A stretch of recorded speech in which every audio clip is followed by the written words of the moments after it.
I look at crypto not as coins or tokens. I look at it all as software. It's productivity software.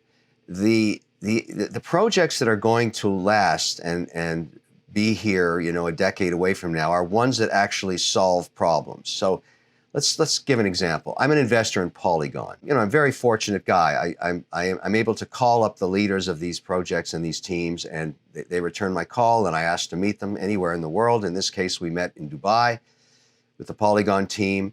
I'm an investor in software engineers. I always have been. I've been in the software industry for 20 years.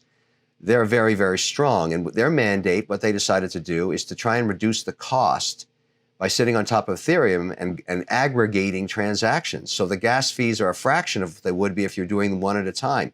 I thought that was a brilliant strategy, and I made an investment in Polygon. The same with Solana, the same with Ethereum, the same with HBAR. All of these are software, and they all have different attributes. If you're investing in, for example, in Google or in Microsoft, what are you investing in? You're investing in software. Why wouldn't you invest in crypto? It's software too. And in the case of crypto, just take, for example, Circle and USDC. USDC takes a lot of pressure and reduces fees in all kinds of different ways. And in the case of staking, gives you some kind of yield against inflation. So all of this to me is just software engineering, and I have a broad portfolio. I'm very familiar with the engineers involved in each of these projects. I support them. I'm an advocate for it. And the regulator is in my view, going to eventually support these initiatives because of the tremendous economic enhancement and productivity they provide for the underlying economy. And as far as the US regulator is concerned, they have the opportunity to lead the globe in policy, whether it be stablecoin, whether it be Bitcoin, whatever it's going to be.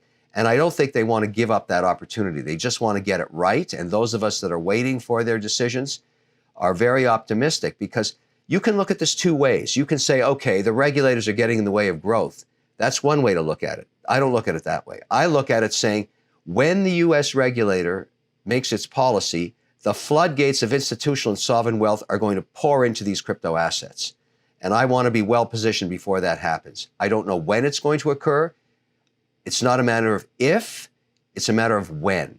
And I'm very optimistic that they will take the lead and provide policy for global regulators. That's what I believe.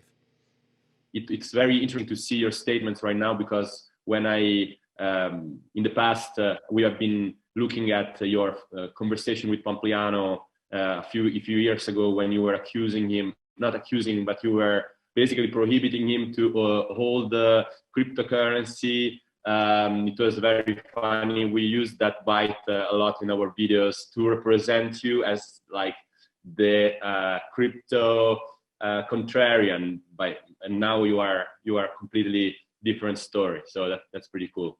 I remember that video. And Pomp plays it every time I go on his show. The point was, at that time, the regulator was very non-constructive on cryptocurrencies. And we were discussing this in a highly regulated environment. But anyways, look, I've changed my mind. You're absolutely right. I'm a huge advocate and a supporter, and most importantly, an investor.